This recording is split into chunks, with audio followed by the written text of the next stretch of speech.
गांव रंगपुर में रघुवीर नाम का एक दूध वाला रहता था। लंबा दुबला, हर समय माथे पर पसीना और साइकिल की घंटी की टनाटन, इन्हीं चीजों से उसकी पहचान थी।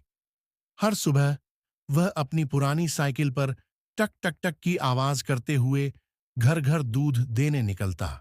अरे भौजी, दूध ले लो। आज की मलाई थोड़ी ज्यादा है। अरे रघुवीर, तुम तो गांव के सबसे बढ़िया दूध वाले हो। तुम्हारा दूध ही सबसे मीठा लगता है। रघुवीर मुस्कुरा देता।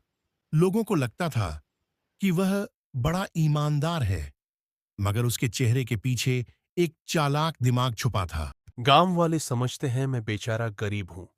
यहीं रहना दो मुझे गरीब। असली धन तो मेरे घर के पीछे कड़ा है। उसकी पत्नी पार्वती बार बार मना करती। ऐसा मत किया करो रघुवीर, गलत काम की कमाई कभी फलती नहीं। रघुवीर गुस्से में कह देता। चुप रहो, मैं दिमाग लगाता हूं तभी तो घर चलता है। एक दिन दो अनजान लोग गांव में आए। वे कोई गुंडे जैसा दिखते थे। जैसे ही उन्होंने रघुवीर का दूध छका, उनकी आंखें चमक उठीं। अरे, इसमें तो बड़ा तगड़ा नशा है। बढ़िया काम कर रहे हो रे। रघुवीर घबरा गया। नहीं भैया, मैं तो बस थोड़ा सा स्टार्च डालता हूं। खतरनाक आदमी हंसते हुए बोला। अब हमारे साथ चलो। तुम बस यह खास पाउडर अपने दूध में मिलाना। डिमांड 4 गुना बढ़ जाएगी। पैसा आधा हमको, आधा तुम्हें। रघुवीर लालच में आ गया। फौरन सौदा मान लिया।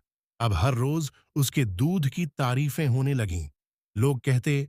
अरे इसकी साई, अरे रघुवीर का दूध तो जैसे बादाम वाला लगता है। रघुवीर खुश था कि उसका धंधा खूब चमक रहा है। कुछ दिनों बाद गांव में एक लड़का आया, सुमित। सुंदर, पढ़ा लिखा और साफ सुथरी वर्दी में। शुरुआत में रघुवीर को कुछ समझ नहीं आया, लेकिन जब सुमित बोला। हेल्थ डिपार्टमेंट से हूं, गांव के खाने पीने की जांच करने आया हूं। तो रघुवीर के पैरों के नीचे से जमीन खिसक गई। अगली सुबह सुमित बोला। यह दूध नहीं, जहरीला मिश्रण है। रघुवीर झूठ बोलने लगा।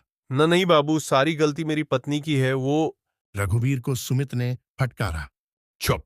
गांव वालों की सेहत से खिलवाड़ करने वालों की जगह सिर्फ जेल में है। सुमित ने अपनी टीम को बुलाया, उन दो गुंडों को भी पकड़ लिया और रघुवीर को गिरफ्तार करवा दिया।